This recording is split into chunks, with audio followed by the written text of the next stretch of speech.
आप में से कुछ लोग होंगे जो मुझे सुनते होंगे और बहुत लोग ऐसे भी होंगे जो पहली बार सुन रहे होंगे। आप में से कोई आदमी, कोई औरत, कोई बच्चा, कोई बूढ़ा होगा, लेकिन आपने पहले सुना या नहीं सुना, आपका लिंग क्या है, उम्र क्या है, इससे फ़र्क नहीं पड़ता।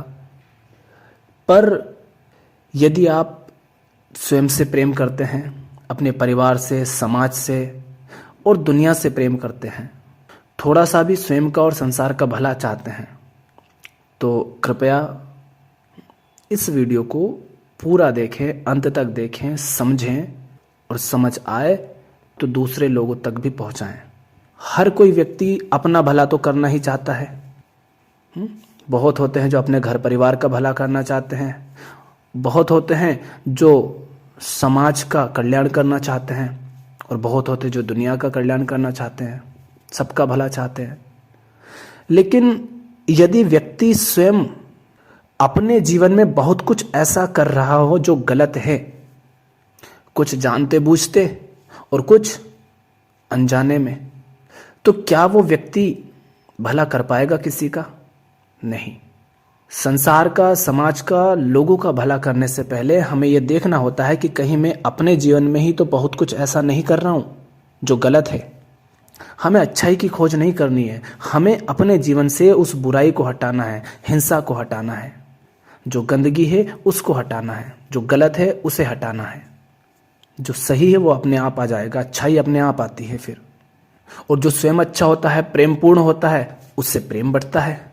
और जो स्वयं ईर्ष्यालु है, हिंसक है, उससे ईर्ष्या और हिंसा के अलावा क्या बटेगा? तो आप जैसे होते हो, आपका जीवन, आपका खान पान, आपका रहन सहन, वही आपसे बढ़ता भी है।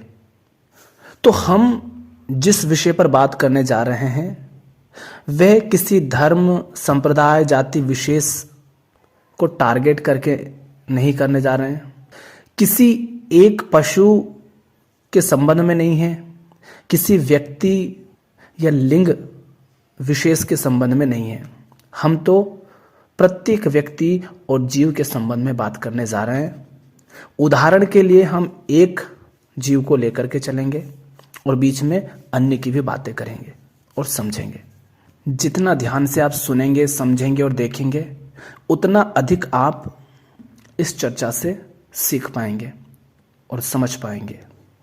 हम देखते हैं कि दुनिया भर में आज प्राकृतिक आपदाएं बढ़ती जा रही हैं। प्राकृतिक आपदाएं जैसे बाढ़, भूकंप, सुनामी, कहीं पर सूखा पड़ रहा है तो कहीं पर बहुत अधिक बारिश हो गई है तो बाढ़ आ गई है, कहीं पर वर्षा हो ही नहीं रही है तो कहीं पर बहुत अधिक हो रही है और बेटाइम हो रही है, कहीं पर बहुत अधिक गर्मी गिर रही है तो कहीं पर बहुत ज़्यादा ठंड है। इन सब की आप खबरें सुनते होंगे और आप भी अनुभव करते होंगे। और अभी हम देख रहे हैं कि कई तरह की बीमारियां, वायरस वगैरह आ रहे हैं। हम खबरें सुन रहे हैं कि जंगल काटे जा रहे हैं और ख़त्म होते जा रहे हैं, सूरज तप रहा है, वायु प्रदूषण हो रहा है, जानवरों की प्रजातियां खत्म होती जा रही हैं। आपने सुना होगा कि नदियां बिल्कुल सड़ रही हैं, उनका जल बिल्कुल गंदा हो गया है। ये सारी समस्याएं हमारे आसपास हैं। इसके अलावा अनेक तरह की सामाजिक समस्याएं हैं, जैसे भूखमरी। आज भी हमारे इस भारत देश में ही 18 करोड़ से ज्यादा लोग रात को भूखे सोते हैं। भारत में लगभग 14% लोगों को खाने लायक खाना नहीं मिलता है, तो भूखमरी बढ़ रही है। कहीं पर पीने के जल की समस्या है और समाज में अनेक तरह की समस्याएं, घर परिवार में लड़ाई झगड़े, कलह क्लेश हैं, हिंसा हो रही है। आप खबरें सुनते ही हैं कि पति ने पत्नी को मार दिया, पत्नी ने पति को मार दिया और पिता ने पुत्री को, और ऐसी अनेक खबरें आती हैं। हम एक खबर सुनते हैं और सहम जाते हैं। समाज में अनेक तरह की समस्याएं हैं और देशों में अभी आप देख ही रहे हैं, यूक्रेन और रसिया, और वो दो नए भिड़ गए हैं। तो ये प्राकृतिक आपदाएं जिनके हमने नाम लिए, और सामाजिक समस्याएं और ऐसी अनेक समस्याएं हैं, हिंसा, बीमारियां, सब। क्या आपको लगता है कि ये सब आसमान से टपक रही हैं? क्या आप इनका स्रोत क्या है वो समझते हैं?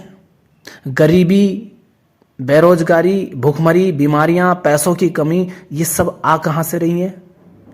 क्यों आ रही हैं? इसका कारण क्या है? इस सब के लिए जिम्मेदार हैं कौन? इस सब के लिए जिम्मेदार हैं वो सारे लोग जो मांसाहारी हैं, जो दूध और दूध से बनी चीजों का इस्तेमाल करते हैं, जो जनसंख्या बहुत तेजी से बढ़ाते जा रहे हैं और जो बहुत अधिक भोग करते हैं, भोगवादी हैं। और ये मत कहिएगा कि मेरे अकेले के कारण इतनी समस्या कैसे होगी। हर व्यक्ति यही कहेगा तो ऐसे तो हर व्यक्ति बच निकलेगा। अकेला कोई नहीं है, हम सब मिलकर ये सब कर रहे हैं और एक एक करके ही सबको ठीक होना होगा। तो हम उससे बच नहीं सकते, हम सब उसके लिए जिम्मेदार हैं, इन सारी समस्याओं के लिए। इसके लिए आप किसी नेता को, सरकार को, किसी व्यापारी को, किसी एक व्यक्ति को जिम्मेदार नहीं ठहरा सकते। तो ये सारी समस्याएं जो हमने गिनाई, इनके जो कुछ महत्वपूर्ण कारण थे वो हमने कहा, दूध और दूध से बनी चीज़ों का इस्तेमाल करना, मांसाहार करना, भोगवाद और इंसान की बढ़ती आबादी, ये मुख्य कारण हैं। अब हम इनमें से एक मुद्दे को आधार बनाकर बात को समझने का प्रयास करेंगे और अन्य मुद्दों को भी बीच में समझते जाएंगे। हम लेते हैं दूध और मांसाहार को।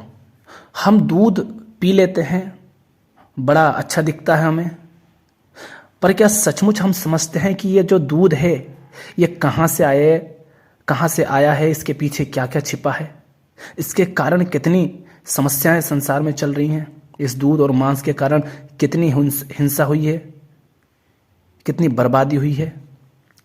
अगर ये आप समझते होते तो आप दूध नहीं पी रहे होते। इसलिए नहीं कि आपको अच्छा नहीं लगता, इसलिए कि आप जानते हैं कि दूध के पीछे कितनी बर्बरता, कितनी क्रूरता, कितना विनाश छिपा हुआ है दूध और मांस के पीछे। पर यदि आप इसका सेवन करते हैं, आप में से बहुत लोग होंगे जो मांसाहारी होंगे, शाकाहारी होंगे, वीगन होंगे, चाहे आप कोई भी हैं, पूरी बात को समझिए। क्योंकि अगर आप समझ रहे होते तो आप दूध और मांस का सेवन नहीं कर रहे होते। आपको लगता है कि भैया दूध में क्या गलत है, हमने ऐसा क्या कर दिया, तो चलिए उसको हम समझते हैं। आज की तारीख में दुनिया भर में 70% से ज्यादा लोग मांसाहारी हैं, माने वो मांस का सेवन करते हैं, और 1-2% लोग ही होंगे जो दूध और दूध से बनी वस्तुओं का इस्तेमाल नहीं करते होंगे। मतलब 90% से ज्यादा लोग जो हैं वो दूध और दूध से बनी वस्तुओं का इस्तेमाल करते हैं, माने किसी न किसी रूप में दूध का कंजम्पशन वो करते हैं। लेकिन ये तो आप भी जानते हैं कि दूध कहीं आसमान से आएगा नहीं, दूध आता है गाय भैंसों से जिनका इस्तेमाल इंसान करता है। इसी के साथ अगर आप थोड़े से समझदार होंगे, थोड़े से सजग होंगे, थोड़ी सी जानकारी रखते हैं, तो ये भी आप समझते हैं कि प्राकृतिक रूप से किसी भी जीव की इतनी आबादी नहीं होती है कि आज ये जो 800 करोड़ का ढेर लगा हुआ है जनसंख्या का, इसकी आवश्यकताओं की पूर्ति कर सके। आज दुनिया भर की आबादी जो है वो 800 करोड़ से भी ज्यादा है। ऑनलाइन सर्च करेंगे तो 811 करोड़ प्लस आएगी, वो जो रिकॉर्डेड है।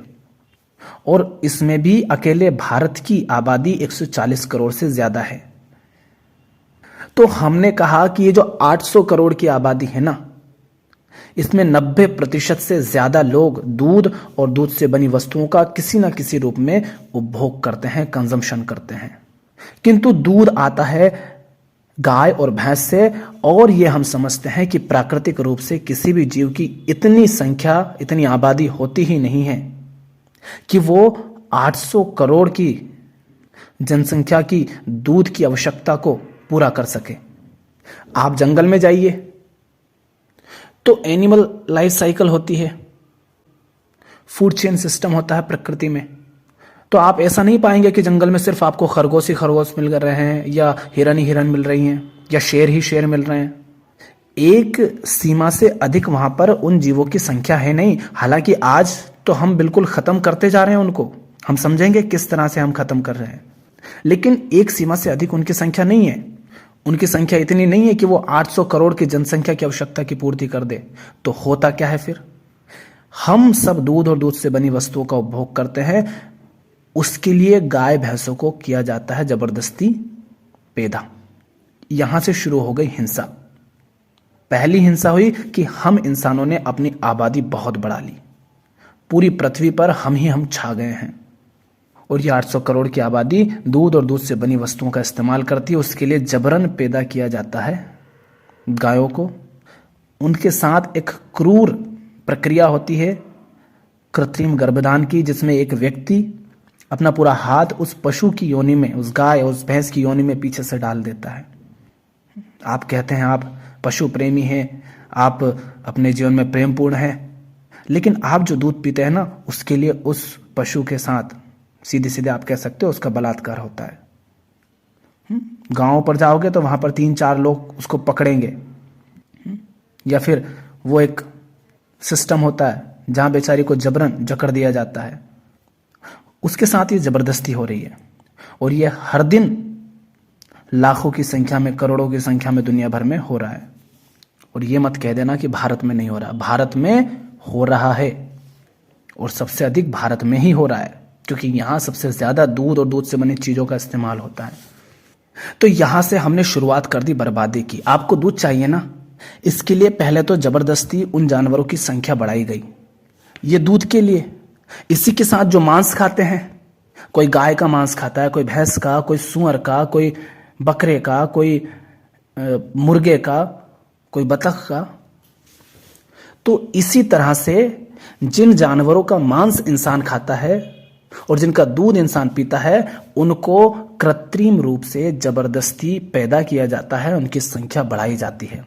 और आज अगर आप देखोगे तो उन जानवरों की संख्या बहुत अधिक है जिनका उपयोग इंसान अपने स्वाद और स्वार्थ के लिए करता है।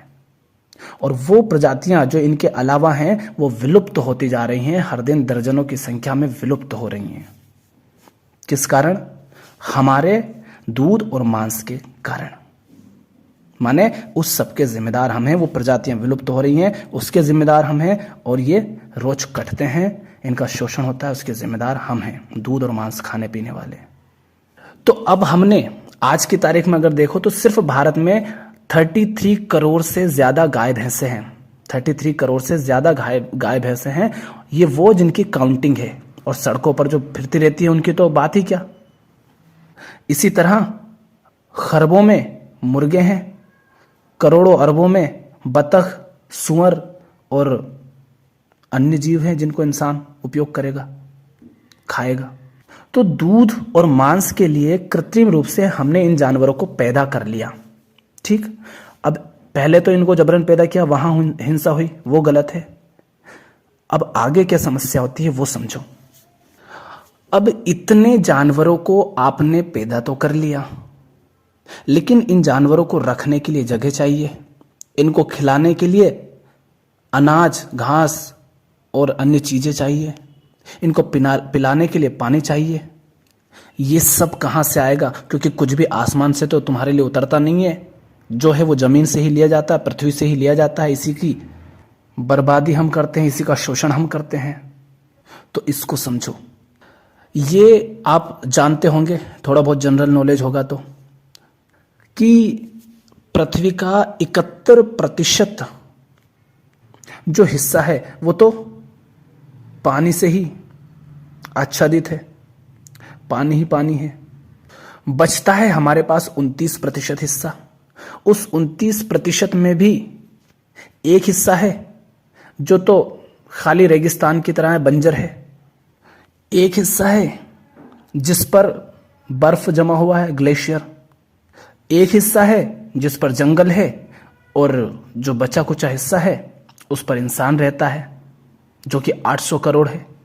तो आप समझ पा रहे हैं, 71% हिस्सा तो जल में ही चला गया, बाकी जंगल में और ग्लेशियर में और रेगिस्तान में, बंजर भूमि में।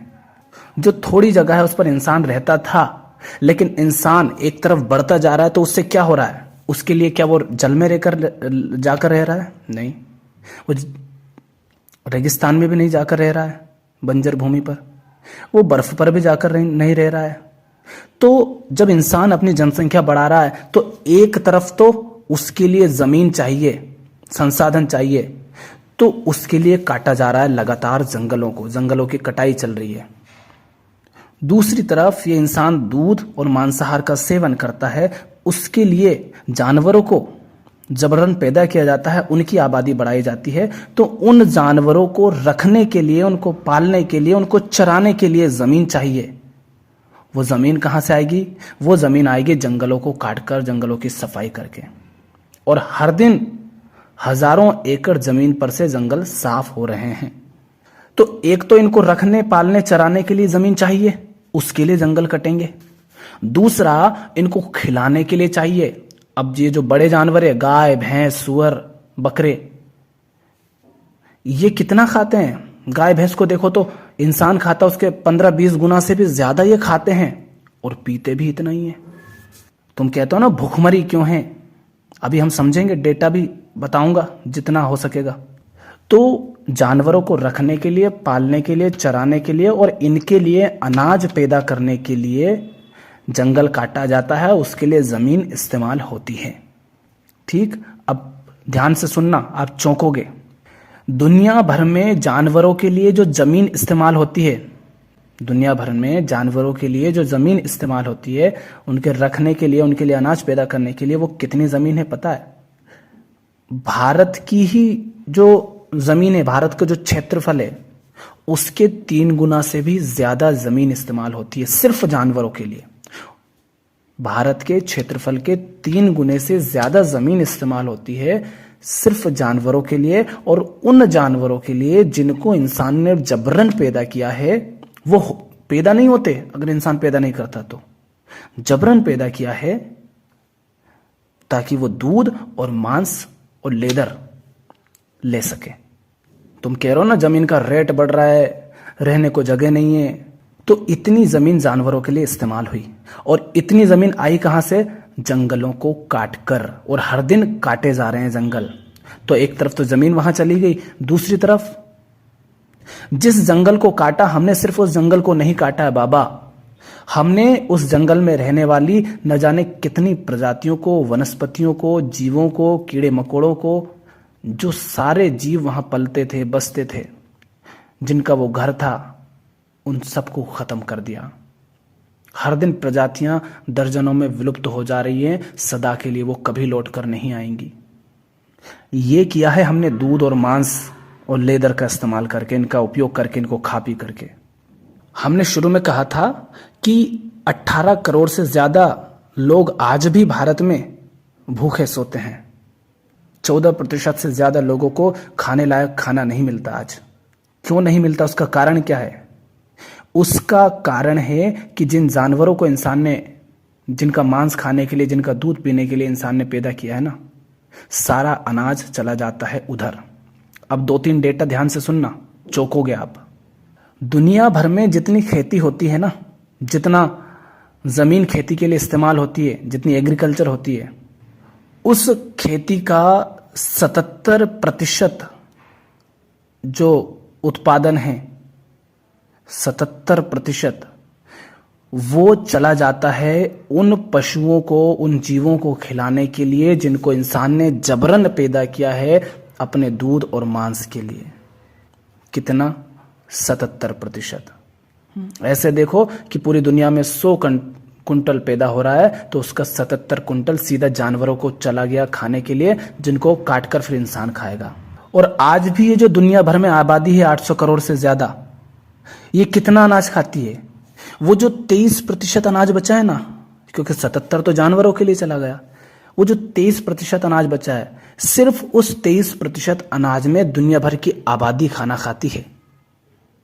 उस 23% अनाज पर ये सारी दुनिया पल रही है अभी। और तुम कहते हो कि भुखमरी है, अनाज की कमी है। आते हैं बड़े बड़े मूढ़, ऐसो को मैं बोलता हूं मूरख नंदन घासीराम, 2 रुपए में 250 ग्राम। वो मूढ़ आते हैं और कहते हैं अच्छा, हमने इन जीवों को नहीं खाया, इनका मांस नहीं खाया, इनको मारा नहीं, तो हर जगह कहीं मुर्गे दिखेंगे, मछलियां दिखेंगी, गाय भैंसे दिखेंगी, बकरी बकरे दिखेंगे, सुअरी सुअर हो जाएंगे फिर तो, अगर इनको नहीं मारकर खाएंगे तो। पहला तर्क ये देते हैं। तो इसका जवाब यह है कि बाबू, ये जिन जीवों को तुम कह रहे ना कि ये छा जाएंगे, ये प्राकृतिक रूप से नहीं पैदा हुए हैं, क्योंकि प्रकृति में ये असंतुलन नहीं रहता है। इनको इंसान ने अपने उपयोग के लिए, अपने स्वार्थ के लिए, अपने स्वाद के लिए, अपने उपभोग के लिए जबरन पैदा किया है। इनके साथ गलत किया है, इनके साथ अन्याय किया है इंसान ने, उसके लिए जिम्मेदार हर इंसान है। तो बाबू ये छाएंगे नहीं, वो तो तुमने इतने पैदा कर दिए हैं, इसलिए तुम कह रहे हो। ये आसमान से नहीं टपके हैं। और दूसरा तर्क देते हैं कि अगर हम मांस नहीं खाएंगे तो जो मांस खाते हैं ना लोग, वो फिर सारा अनाज खाने लग जाएंगे, शाकाहारी हो जाएंगे। तो इतना अनाज आएगा कहां से? तो सुन लो, जो अभी हमने कहा कि 77% अनाज, खेती का 77% उत्पादन उन जानवरों को खिलाने में चला जाता है जिनको काट करके फिर तुम खाते हो।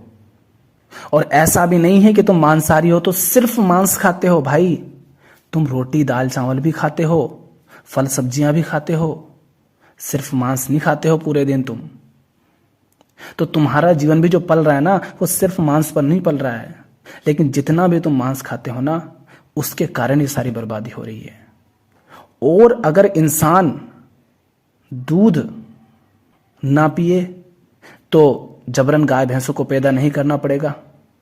इंसान अगर मांस ना खाए तो इतने सारे जानवर जो जबरदस्ती पैदा हुए हैं अप्राकृतिक रूप से, कृत्रिम रूप से, वो पैदा नहीं करने पड़ेंगे। तो होगा क्या पता है? ये होगा कि अधिकतम 25%, और भी ज्यादा देखो तो 25 से 30% जो आज खेती होती है ना टोटल दुनिया में, उसका 25 से 30% सिर्फ उत्पादन जो है, सिर्फ उतने में 25-30% उत्पादन में पूरी दुनिया भरपेट खाएगी। एक भी इंसान, एक भी भूखा नहीं रहेगा, हर इंसान का पेट भर जाएगा। इतना अनाज हमारे पास होगा, सिर्फ 25-30% हिस्सा अगर यूज करें तो भी। और फिर होगा क्या? वो जो 65-70% जमीन खाली हो गई, जिस पर अब अनाज उगाने की जरूरत ही नहीं है, क्योंकि अनाज का उतना उपभोग कर ही नहीं रहे कोई, क्योंकि वो अनाज था वो तो जानवरों को खिलाने के लिए जा रहा था। कौन से जानवर? जिनको जबरदस्ती पैदा किया, वो होते ही नहीं पैदा। वो जमीन पूरी खाली हो जाएगी। और हमने कहा था कि दुनिया भर में भारत के क्षेत्रफल के 3 गुने से ज्यादा जमीन पर खेती होती है। इतनी जमीन जानवरों के लिए इस्तेमाल होती है, तो वो सारी जमीन खाली हो गई। तो अब देखो उसका 65-70% अगर निकालोगे तो कितनी सारी वो जमीन हो जाती है। उस जमीन पर जंगल, वनस्पतियां, पेड़ पौधे, पशु पक्षी सब बस जाएंगे। लेकिन वैसा नहीं हो रहा, बल्कि उल्टा हो रहा, लगातार जंगल कट रहे हैं। क्यों? हम लोगों की हवस के कारण, हम लोगों के लालच के कारण, हम लोगों के ये जो स्वाद लोलुपता है। और ऐसा नहीं है कि शाकाहार में स्वाद नहीं होता, बस हमको लत लगी हुई है। हम बड़े हिंसक हो गए हैं, इसलिए हम हिंसा छोड़ना नहीं चाह रहे। हमारे जीवन में प्रेम नहीं है, इसलिए हम ये हिंसा करते हैं दूध के लिए और मांस के लिए। ये सारी जो बर्बादी हो रही ना, भूखमरी, बीमारी, गरीबी, ये सब, इस सब का जिम्मेदार व्यक्ति खुद है। वो व्यक्ति जो मांस और दूध और लेदर इन सब का इस्तेमाल करता है। तो अब बताओ बाबूजी कि कैसे कोई भूखा रहेगा, कैसे ये जानवर सड़कों पर आपको मिलेंगे अगर आप दूध और मांस का इस्तेमाल करना बंद कर दें तो। इसी का दूसरा जो डेटा है उसको सुनिए। अगर टन में सुने अनाज का डेटा, तो वो जानवर जिनको इंसान ने पैदा किया है दूध के लिए और मांस के लिए जबरदस्ती, उन जानवरों को हर साल 460 मिलियन टन से अधिक अनाज खिलाया जाता है। वो जानवर जिनको जबरन पैदा किया है दूध और मांस के लिए, वो होते ही नहीं, पर इंसान ने जबरदस्ती पैदा किया कृत्रिम रूप से, उनको हर साल 460 मिलियन टन अनाज खिलाया जाता है। और पता है इंसान कितना खाता है हर साल? ये जो सारी आबादी है ना 800 करोड़ की भी, ये भी कितना खाती है? ये खाती है 40 मिलियन टन अनाज। और इसमें मांसाहारी भी शामिल हैं, जो सिर्फ मांस नहीं शाकाहार भी खाते हैं। तो दुनिया में ये जो आबादी दिख रही है, जो लोग अनाज खाते भी हैं, वो एक साल में 40 मिलियन टन लगभग अनाज खाते हैं। और वो सारे जानवर जो जबरदस्ती पैदा किए गए हैं सिर्फ दूध और मांस के लिए, उनको हर साल खिला दिया जाता है 460 मिलियन टन।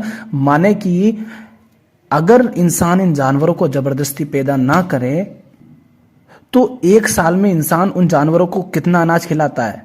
उतना अनाज जितना इंसान 19 साल तक भी खाए तो खत्म ना हो। माने सारे इंसान 19 साल में जितना अनाज खाते हैं, उतना अनाज एक साल में उन जानवरों को खिला दिया जाता है जो जबरदस्ती ही पैदा किए गए हैं। ये व्यर्थ का खर्चा है जो इंसान ने जबरन पैदा कर लिया है। अब बताओ, अगर हम ये सारी मूर्खता छोड़ दे तो क्या कोई भूखा रहेगा?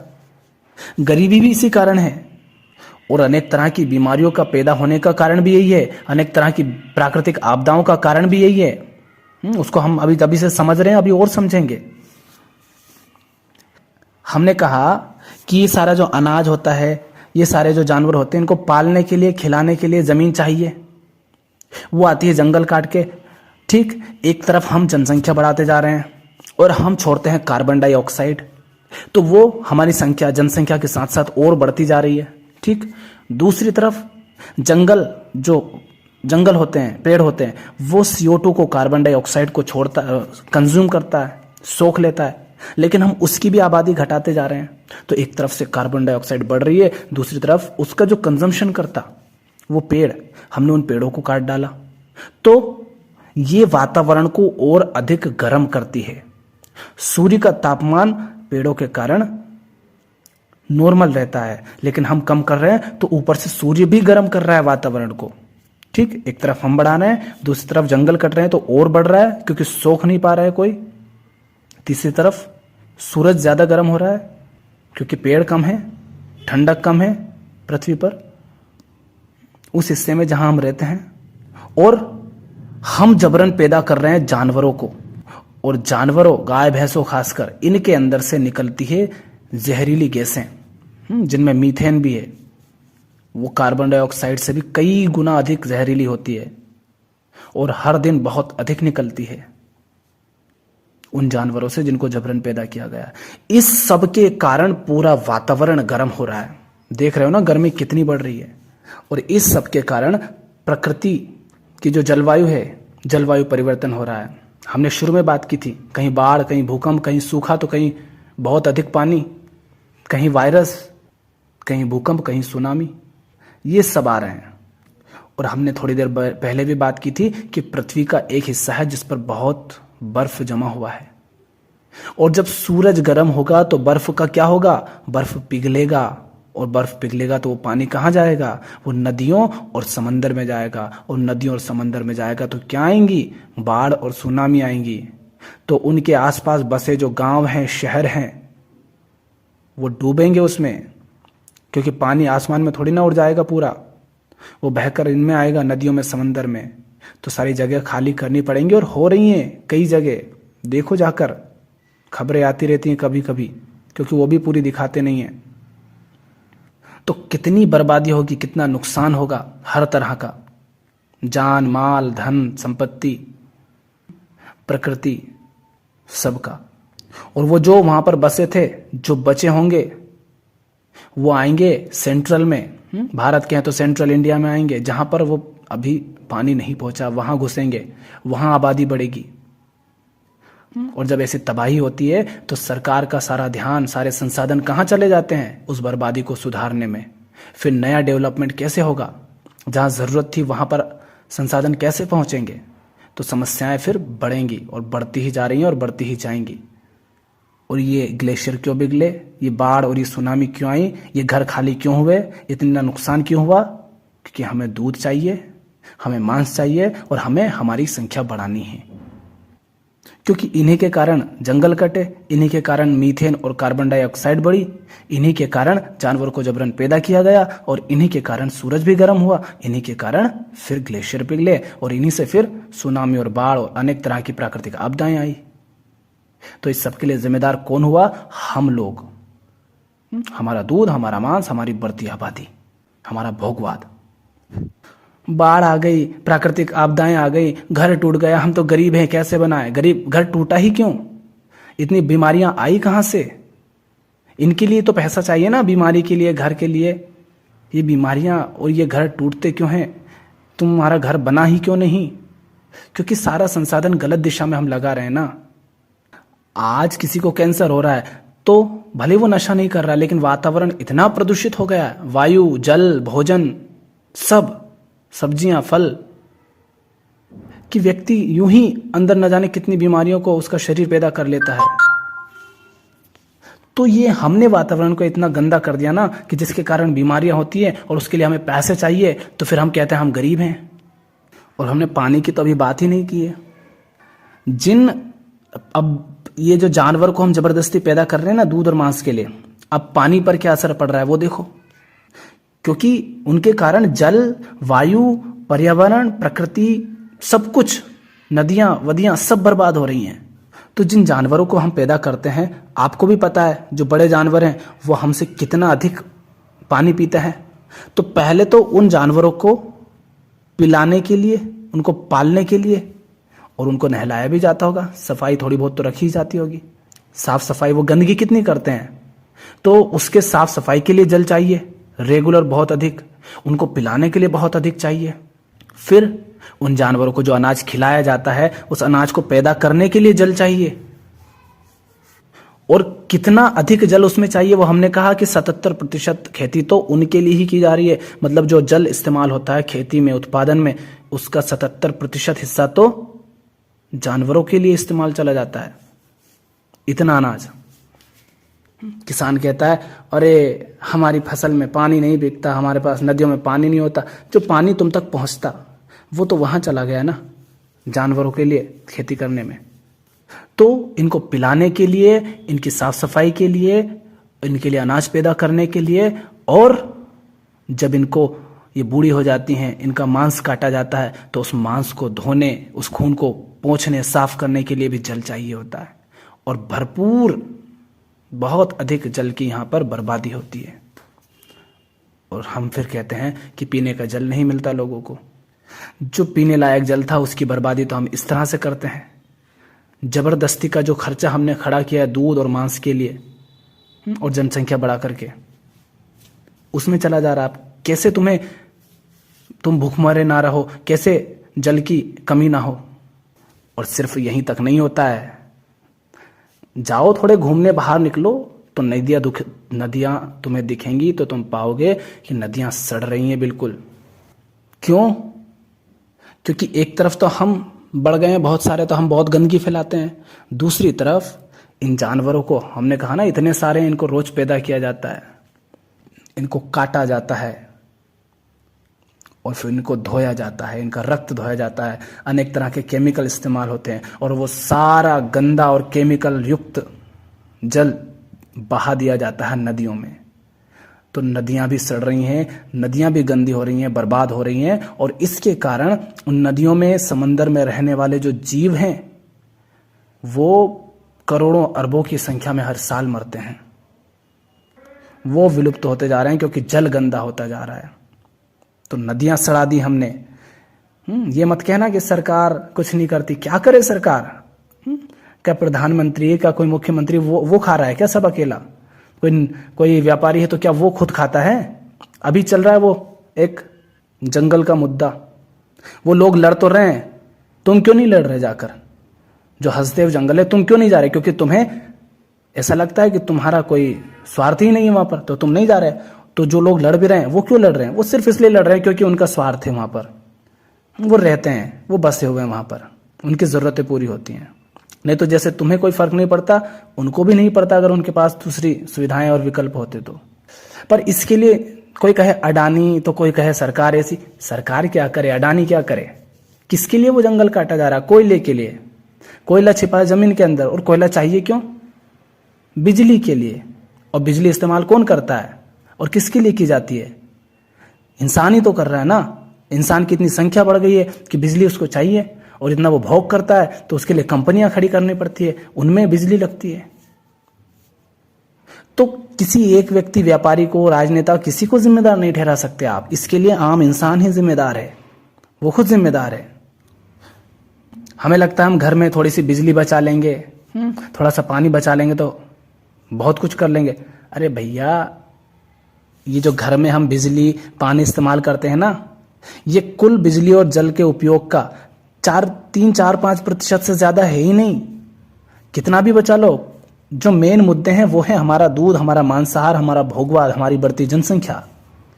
सिर्फ 3 से 4% जल ही घरों में इस्तेमाल होता है और 70 से 75% पानी कहाँ इस्तेमाल होता है? अनाज के उत्पादन में। और इतना सारा जल अनाज उत्पादन में क्यों? क्योंकि हमने एक तरफ अपनी आबादी बहुत बढ़ा ली और दूसरी तरफ जबरदस्ती जानवरों को, पशुओं को पैदा कर लिया है खाने के लिए, उनसे दूध लेने के लिए, उनका मांस खाने के लिए। तो उनके लिए अनाज चाहिए, उस अनाज में जाता है 70 से 75% जल। तो तुम घर में कितना ही बचा लो, 3-4% से ज्यादा तो कुछ नहीं होगा और सारा तो बचा नहीं पाओगे। तो जो असली मुद्दा है, हम जो दूध पीते हैं उससे दूर हटो, जो मांसाहार करते हो उससे दूर हटो। ये कोई रिपोर्ट NITI करके कुछ है, उसकी रिपोर्ट के अनुसार वो 2030 के बाद भारत की 40% आबादी ऐसी होगी जिसको पीने लायक जल नहीं मिलेगा। 2030 तक 40% आबादी पीने लायक जल नहीं पाएगी। इसका जिम्मेदार कौन है? हमारा दूध पीना, हमारा मांसाहार, हमारी बढ़ती जनसंख्या, हमारा भोगवाद। हमको बहुत चाहिए और कुछ भी आसमान से नहीं उतर रहा है। हम इस पृथ्वी को नर्क बना रहे हैं। हमने नदियां बर्बाद कर दी, हमने जंगल काट डाले, हमने प्रजातियों को ख़त्म कर डाला और लगातार करते जा रहे हैं। हमने CO2 और मीथेन बहुत अधिक बढ़ा दी, हमने सब खत्म कर डाला। हम बहुत हिंसक हो गए, हमारे अंदर न प्रेम बचा, न करुणा, न संवेदनशीलता। हम शोषण पे शोषण किए जा रहे हैं जीवों का।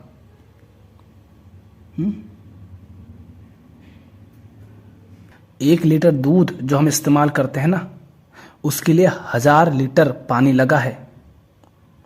अब 1 लीटर में सीधे सीधे 1000 लीटर आपको दिखेगा नहीं। यही तो हमारी समस्या है कि हम समझते कुछ नहीं। वो 1 लीटर दूध कहाँ से आया? उस जानवर से। उस जानवर को खिलाने पिलाने में पानी लगा ना, और वो जो अनाज पैदा किया उसने खाया, उसमें पानी लगा ना। तो जहां जहां पानी इस्तेमाल हुआ उस दूध को बनने तक की पूरी प्रक्रिया में, तो आंकड़ों के अनुसार कहा जा रहा है कि 1000 लीटर से भी ज्यादा पानी यूज होता है 1 लीटर दूध के लिए। और दूसरी तरफ हमें लगता है कि हम 2-4 पेड़ लगा देंगे तो बहुत काम हो गया। भाई ये सब कुछ नहीं है, ये सब मूर्खता है। इतने से कुछ नहीं होगा, हमें लगाने की जरूरत नहीं है। हमें तो वो सब मूर्खता नहीं करनी है जिससे जंगल कट रहे हैं, बढ़ती आबादी, जबरन पैदा करना, और हमें इस सब के लिए बस यही करना है कि इसमें हिस्सेदार नहीं बनना है।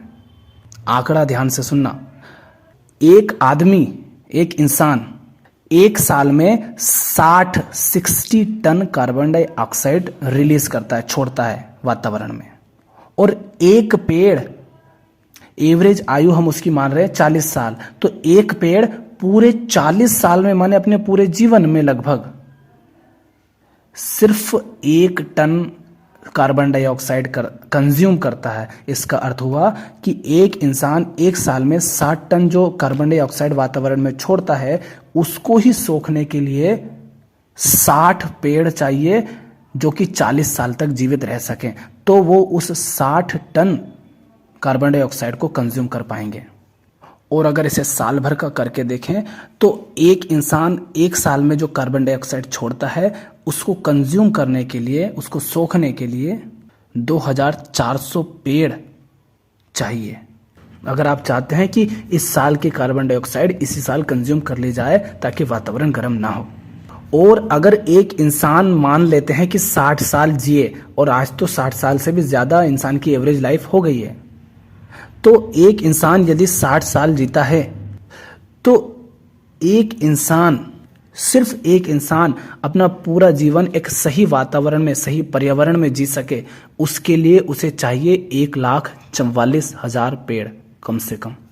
क्या हम हर व्यक्ति 1,44,000 पेड़ लगाता है? नहीं, बल्कि हम तो लगातार इतने काट रहे हैं, इससे ज्यादा काट रहे हैं। हर व्यक्ति के लिए इतने ही पेड़ कट रहे हैं लगातार। तो एक भी बच्चा पैदा करने का अर्थ है कि आपको अब 1,44,000 पेड़ों की आवश्यकता पड़ गई है, अगर वो 60 साल भी जीता है तो। और उसके अलावा अन्य वो भोग करता है, संसाधन इस्तेमाल करता है, उन सब का तो अलग ही मामला है। तो आज की तारीख में बच्चे पैदा करना एक पाप से कम नहीं है, क्योंकि हर पैदा होने वाले बच्चे के कारण प्रकृति और अधिक नरक में जा रही है, जल रही है, सड़ रही है। और इंसानों को, और ये जो बातें बता रहा हूँ ये यूं ही नहीं बता रहा हूँ, ये सारे डेटा हैं, आप खोजें, जाने, पढ़ें तो आपको सब मिलेगा, कुछ आपको दिखाए भी जा रहे हैं। और डेटा के अकॉर्डिंग ही अगर देखा जाए तो कहा जा रहा है कि 75% से ज़्यादा बीमारियां इंसानों को जानवर से आ रही हैं। जानवरों से कैसे? हम उनसे जो कुछ भी खाते पीते हैं उसके कारण। अरे इंसान होकर के जानवर का दूध पियोगे तो बीमारियां होंगी तो नहीं तो क्या होगा? इंसान होकर मांस खाते हो जानवर का, तुम्हारे शरीर को आवश्यकता नहीं है, शरीर के लिए वो ठीक भी नहीं है, फिर भी खाते हो तो बीमारियां होंगी नहीं तो क्या होगा?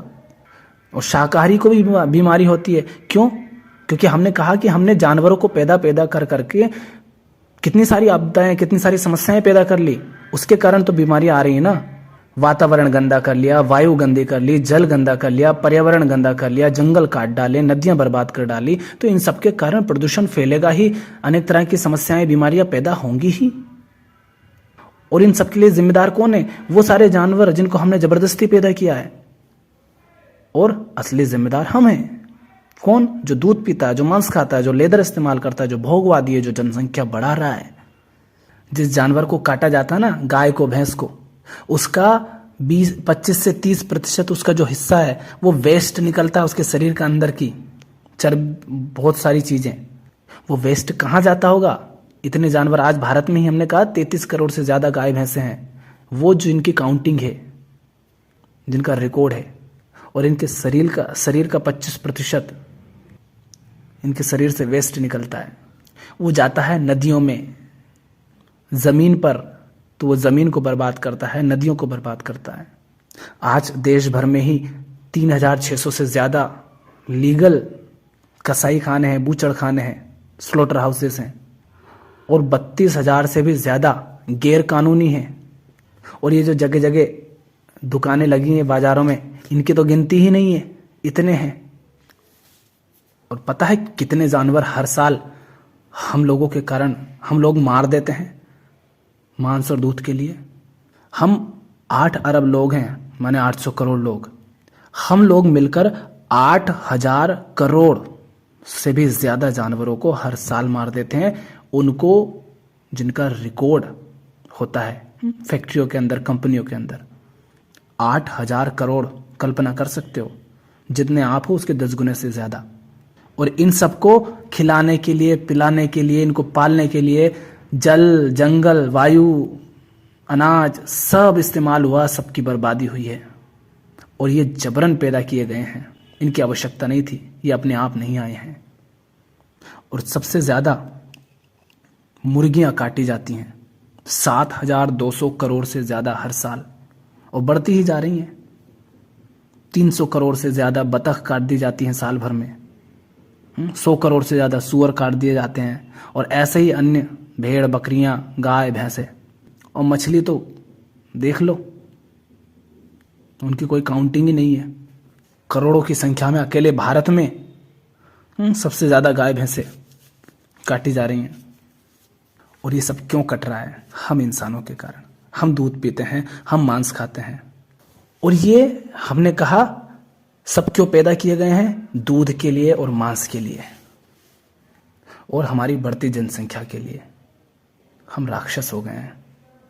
अब आगे बढ़ते हैं। ये दूध और मांस की डिमांड से शुरुआत हुई थी। अब दूध के लिए और क्या क्या होता है वो देखिए। दूध की हमने मांग की, और दूध से बनी वस्तुओं की, वो आता है गाय भैंसों से। उसके लिए इनको जबरदस्ती पैदा किया जाता है, और बेचारी उस गाय को, भैंस को जबरन प्रेग्नेंट किया जाता है। क्रूर हिंसा उसके साथ की जाती है, जैसे बलात्कार किया जा रहा है किसी का। अब इंसान को कोई छू दे तो हम उसको जेल भेज देते हैं, और बेचारे इनके साथ कुछ भी गलत हो रहा है और कोई सजा नहीं।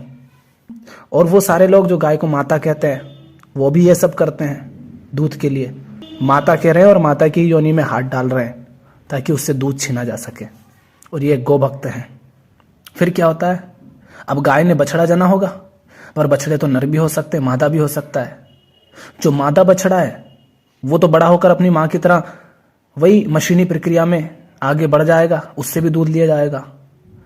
लेकिन जो नर बछड़ा है उसका क्या बेचारे का, आज तो उसका कोई उपयोग नहीं। उसको अगर बड़ा करके मांस के लिए भी अगर उसको बड़ा करे, उसको खिलाए पिलाए, तो हमने कहा, अभी हमने बात की कि उसको खिलाने पिलाने में, पालने में बहुत खर्चे होते हैं। अब जितना खर्चा हो जाएगा उतना उसके सिर्फ मांस को बेच करके उतना पैसा नहीं आएगा। इसलिए होता यह है ज्यादातर कि उसको बचपन में ही कसाई खाने भेज दिया जाता है, काट दिया जाता है, मार दिया जाता है, उसका नरम नरम मांस खा लिया जाता है, एक्सपोर्ट कर दिया जाता है। ये नर बछड़ा है, इसका उपयोग नहीं, तो बेचारा मारा गया, हर दिन हमारे कारण मरा है। ये मरा इसलिए नहीं है कि पैदा हुआ था, ये मरा इसलिए क्योंकि हमने दूध मांगा, इसलिए तो वो पैदा किया गया ना, जबरदस्ती।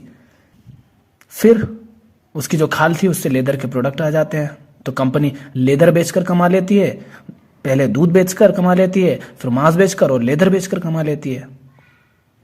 सिर्फ दूध के लिए, सिर्फ मांस के लिए अगर पैदा करे तो खर्चा बहुत बढ़ जाएगा, तो एक तरफ तो दूध से कमा के अपना खर्चा कम कर लेती है, एक तरफ से मांस से बेचकर प्रॉफिट कमा लेती है, लेदर बेचकर प्रॉफिट कमा लेती है, और बचा वो मादा बछड़ा। तो अब मादा बछड़ा को भी वो दूध नहीं पिलाया जाता है, क्योंकि अगर मादा बछड़ा को दूध पिला दिया तो हम क्या पिएंगे? हम जो दूध और दूध से बनी चीजों का इस्तेमाल करते हैं वो कहां से आएंगे? अगर उस बछड़े को ही दूध पिला दिया तो उस मादा बछड़े को दूध नहीं पिलाया जाता।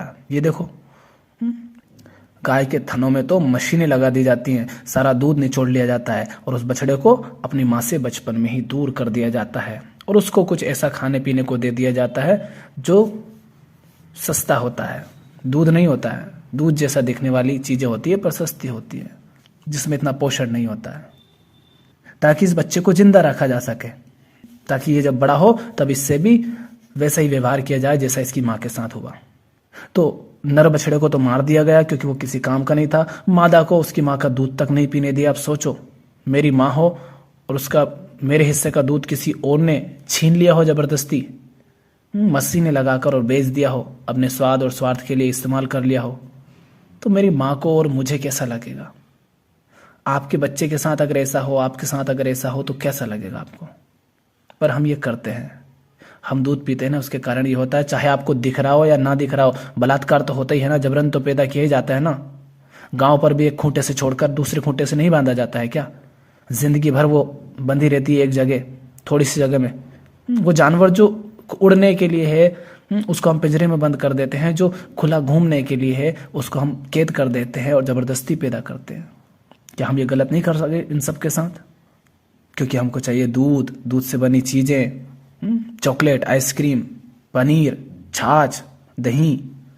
अरे भैया ज्यादा ही चाहिए, नहीं छूट रहा तो दूसरी चीजों से, सोयाबीन से, मूंगफली से ज्यादा अमीर हो तो, क्योंकि होंगे तुम, पैसा खर्च करते हो ना, मांस तो बड़ा महंगा आता है, तो काजू बादाम इनका दूध बनता है वो बना लो, नारियल का दूध बनता है वो बना लो, और सस्ता चाहिए तो सोयाबीन और मूंगफली का बना लो, उससे चीजें बना लो। पर हम वो नहीं करेंगे क्योंकि हमें तो हिंसा करनी है, हमारे अंदर प्रेम नहीं है ना, करुणा नहीं है। हम तो कहते हैं अच्छा हम क्या खाएंगे, हमें उस जीव की जान जा रही, उससे कोई परवाह ही नहीं। हम तो कह रहे हैं हमारा क्या होगा, हम ऐसे हैं। ये दर्शाती है कि हमारे अंदर कोई प्रेम नहीं बचा, कोई करुणा नहीं। हमने इसीलिए बात की थी शुरू में कि सारे घर के कलह क्लेश इसीलिए खत्म हो रहे हैं, क्योंकि हमें प्रेम बचा नहीं ना। हम हिंसा कर रहे हैं अपने खाने में, पीने में, हम लेदर के कपड़े पहनते हैं, हम पहनने में हिंसा कर रहे हैं, हम मांस खाते हैं, खाने में हिंसा कर रहे हैं, हम दूध पीते हैं, हम दूध में हिंसा कर रहे हैं, पीने में हिंसा कर रहे हैं। इसीलिए हमारे व्यवहार में, हमारे जीवन में, हमारे घरों में हिंसा है, इसीलिए समाज में हिंसा है, इसीलिए शोषण होता है एक दूसरे का, क्योंकि हमने प्रेम खत्म ही कर दिया अपने अंदर। हमने उस संवेदनशीलता को पूरी तरह मिटा ही दिया हिंसा कर करके। इसीलिए दो देशों में युद्ध हो रहा है। वो दो देशों में जो युद्ध हो रहा है वो हमारे घर से, हमारे जीवन से शुरू हुआ है, हमारे से शुरू हुआ है। फिर इस गाय को, बेचारी को केमिकल और कई तरह की दवाएं, इंजेक्शन ठोक ठोक करके इतना इसको ऐसा कर दिया है कि बेचारी खड़ी तक नहीं रह पाती, बैठ ही नहीं पाती। उसका बाड़ा इतना बड़ा हो जाता है जिसमें दूध भरा रहता है। जो दूध तुम पीते हो ना उसमें अनेक तरह के केमिकल, रसायन होते हैं, हमने कहा था 75% से अधिक बीमारियां जानवरों से आती है, तो वो यहां से आती हैं क्योंकि इनको केमिकल्स, दवाओं, इंजेक्शन, इन सब के द्वारा जबरन जल्दी जल्दी इनका मांस बढ़ाया जाता है और इनके दूध की क्वांटिटी बढ़ाई जाती है, मात्रा बढ़ाई जाती है। और बेचारी ये गाय 8, 9, 10, 12 साल जब तक भी दूध देने लायक होती है तब तक ये फैक्ट्रियों के अंदर ऐसे बिल्कुल कैद होकर के रहती है। मशीनों से दूध निचोड़ लिया जाता है। इसका नर बछड़ा होता है तो उसको कसाई खाने भेज दिया जाता है, मादा बछड़ा होता है तो उसको इससे दूर कर दिया जाता है, दूध नहीं दिया जाता है। और अंत में जब ये बेचारी गाय भैंसे बूढ़ी हो जाती, जो कि पुरानी वाली आज बूढ़ी हो गई, जो और ज़्यादा पुरानी थी वो कल बूढ़ी हो गई होगी, और जो अभी कम बूढ़ी है वो कल बूढ़ी हो जाएगी। माने हर दिन पुरानी वाली तो बूढ़ी होती जा रही है। तो जब ये बूढ़ी हो जाती है, किसी काम की नहीं रहती, तो इनका मांस काट के भी बेच दिया जाता है, चमड़ा बेच दिया जाता है, लेदर बेच दिया जाता है, हड्डियां बेच दी जाती हैं, सब कुछ इस्तेमाल कर लिया जाता है। सड़कों पर बेचारी फिरती रहती हैं और बड़े गो भक्त आते हैं। इतने बड़े भक्त हो तो जो फिर रहे हैं सबको अपने घर में पालो ना। घर में तो तुम उनको पालते हो जिनसे तुम्हारे स्वार्थ की पूर्ति होती है, वो भी जब काम की नहीं रहती है तो भगा देते हो। तो हमारा दूध, हमारा मांस, हमारी बढ़ती जनसंख्या, हमारा भोगवाद, ये नदियों को बर्बाद कर रहा है, जीवों के साथ हिंसा कर रहा है, हमारे घर में, हमारे जीवन में प्रेम, करुणा और अहिंसा को, संवेदनशीलता को खत्म कर रहा है, कलह क्लेश को पैदा कर रहा है, हिंसा को पैदा कर रहा है समाज में, वायु को प्रदूषित कर रहा है, प्राकृतिक आपदाओं को पैदा कर रहा है, जंगलों को खत्म कर रहा है, उसमें बसने वाली प्रजातियों को विलुप्त कर रहा है, गरीबी, भूखमरी और बीमारियों को बढ़ा रहा है। ये सूरज को इतना गर्म कर रहा है, तापमान को बढ़ा रहा है, कहीं पर इसके कारण बाढ़ आ रही है तो कहीं पर सूखा पड़ रहा है, कहीं पर जंगलों में आग लग रही है। ये सब का कारण है हमारा दूध, हमारा मांसाहार, हमारी बढ़ती जनसंख्या, हमारा भोगवाद। आप सबसे निवेदन है कि इसमें भागीदार ना बने, इसके बारे में और अधिक जानें और जीवन में इस सबसे बाहर आएं। यदि स्वयं से थोड़ा भी प्रेम है तो, यदि समाज से, परिवार से, दुनिया से थोड़ा भी प्रेम है, यदि तुम्हारे अंदर थोड़ा सा भी प्रेम है तो जानने के बाद भी इन सबको नजरअंदाज मत करो। साथ ही जीवों पर जो हम शोषण करते हैं, अपने लिए उनको पिंजरे में कैद करते हैं, हम जू जाते हैं वहां पैसे देना बंद करो, इनको कैद करना बंद करो, इनको आजाद करो। बेचारा जंगल का राजा शेर है, उसको हम सर्कस में नचाते हैं अपनी उंगली पर, क्या वो इसलिए पैदा हुआ था? जू हम जाते हैं, पिंजरों में कैद होते हैं बेचारे, क्या वो इसलिए पैदा हुए थे? हम सर्कस जाते हैं, हमें खूब मजा आता है, उस जीव से पूछो उसका क्या हालत है। बंदर को एक आएगा, मनोरंजन दिखाएगा, रास्ते पर नचाएगा, हम खूब हंसते हैं, खुश होते हैं। उस बंदर से पूछो बेचारा, क्या वो इसलिए था? वो पेड़ों पर उछलने कूदने के लिए था। वो पक्षी जिसे आपने कैद कर लिया वो आसमान में उड़ने के लिए था। जिस मोर का पंख आप बड़े खुश होकर अपने बच्चे के सर पे लगा देते हैं, उसको कन्हैया बना देते हैं, उस मोर से जाकर पूछो, वो जिंदा था, उससे यूं ही लोच लिए गए सारे पंख और दर्द से तड़प रहा था सिर्फ तुम्हारे कारण। तो जीवों के से मिलने वाली जिस भी वस्तु का इस्तेमाल करते हैं, उनके माध्यम से जो मनोरंजन होता है उसमें हिस्सेदार मत बनो, मत करो उनका शोषण, मत छीनो उनकी आजादी, उनको मुक्त जीने दो, उनको जबरन पैदा मत करो। मत कहो कि हम नहीं पालेंगे तो उनका क्या होगा। जंगल में रहने वाले जीवों को तुम नहीं पालने जाते, वो खुद रह लेते हैं। मत इनको जबरन पैदा करो, और जो हैं उनके साथ प्रेम पूर्ण रहो, उनको मुक्त करो, उनको आजाद रखो। धर्म के नाम पर इनकी बलि मत दो। कहने को तो बहुत कुछ है, लेकिन अगर थोड़ा भी प्रेम है तो इनके साथ हिंसा करना बंद करो। जितना हो सके, जैसे हो सके, दूध, मांसाहार, इनको तो तुरंत त्यागो, अपने जीवन से हटाओ। जनसंख्या वृद्धि में हिस्सेदार मत बनो। एक आधे बच्चे बहुत हैं, हम 2-2, 4-4, 8-8, 10-10 पैदा कर ले रहे हैं। कोई कहता है कि वो तो प्रकृति के हिसाब से हो रहे हैं, कोई कह रहा है कि वो तो अल्लाह की, भगवान की, ईश्वर की देन है। ये सब मूर्खता है। बाज आओ इस मूर्खता से। प्रोटीन के नाम पर जीवों को मारना बंद करो। बहुत बॉडी बिल्डर और एथलीट है, ऊंचे ऊंचे बड़े बड़े लोग हैं जो नहीं करते मांसाहार, नहीं पीते दूध, फिर भी स्वस्थ है और मजबूत हैं, चैंपियन है। तो हमारे सारे बहाने मूर्खता है, कुतर्क है, मत करो ये से। बाकी आगे तो आपका चुनाव है। इंसान होने का अर्थ ही है कि आप चुन सकते हैं। अगर आप में प्रेम है तो प्रेम चुने, करुणा है तो करुणा चुने। यदि आप मुक्त है तो आज़ाद करें उनको भी। और यदि आप में हिंसा ही है, शोषण ही है, तो आपको वो सब करने से भी कोई नहीं रोक सकता। ये तो आपका चुनाव है। आपको चुनना है कि आप क्या करना चाहते हैं। जानते बूझते ये सब गलत करना चाहते हैं, इसके हिस्से बनना चाहते हैं, या प्रेम के साथ आगे बढ़ना चाहते हैं। अपने खाने में देखो कि क्या खा रहे हो। देखो, थोड़ी बहुत तो हिंसा होगी अगर जिंदा है तो। प्रकृति ने जैसा बनाया उसके अनुसार शेर मांस खाता है, वो मांस के अलावा और कुछ खा नहीं सकता। इंसान को भोजन, फल, सब्जी, अनाज दिए हैं, हम वो खा सकते हैं। उसमें भी हिंसा होती है, लेकिन हम 100% खत्म नहीं कर सकते। इसका अर्थ ये तो नहीं ना कि जिसको खत्म किया जा सकता है, जिस हिंसा को रोका जा सकता है उसको भी न रोकें। 100% नहीं कर सकते, लेकिन जिसको खत्म कर सकते हैं, जिस हिंसा को रोक सकते हैं, वो तो करें ना हम। जो जबरदस्ती हो रही है उसको तो हम ना करें। बाकी आगे हम देखेंगे जितना अधिक होगा, पर जो सामने है, प्रत्यक्ष है, कम से कम उसमें तो हम भागीदार ना बने। तो प्रेम को चुने, करुणा को चुने, आज़ादी को चुने। एक दिन मिट्टी में मिल जाना, राख हो जाना है शरीर को। इसके लिए, इसके स्वाद के लिए, इसकी वासनाओं के लिए और थोड़े से स्वार्थ के लिए क्या ऐसा हिंसक जीवन जीना। क्योंकि जब आप किसी जीव पर हिंसा करते हैं ना, तब आपके अंदर प्रेम नहीं बचता है। आपके अंदर वो जो संवेदनशीलता थी, किसी का दुख दर्द समझ पाने की, वो नहीं बचती है। इसीलिए तो हम फिर दूसरे पर हिंसा कर पाते हैं, घर में लड़ाई झगड़े, समाज में हिंसा कर पाते हैं। वो इसीलिए आती है क्योंकि हम अपने भोजन में हिंसा करते हैं, हम जो पीते हैं उसमें हिंसा करते हैं, हम जो पहनते हैं चमड़े की हम जैकेट, लेदर की जैकेट पहन लेते हैं। भैया वो लेदर जैकेट नहीं है, वो चमड़ा है, किसी जीव की खाल है। उस जैकेट के लिए उस जीव की हत्या हुई है। तो देखो तो क्या पहन रहे हो, क्या पी रहे हो, क्या खा रहे हो, उन पर ध्यान दो। बाकी आगे आपका चुनाव है। आप कितने सजग हैं, संवेदनशील हैं, कितने प्रेमपूर्ण हैं, कितने भले इंसान हैं, उसी के अनुसार आप चुनाव करेंगे। अब देख लीजिए कि आपको क्या करना है और क्या नहीं करना है। आज के लिए इतना ही। धन्यवाद अगर आपने यहां तक सुना तो और समझा तो। धन्यवाद।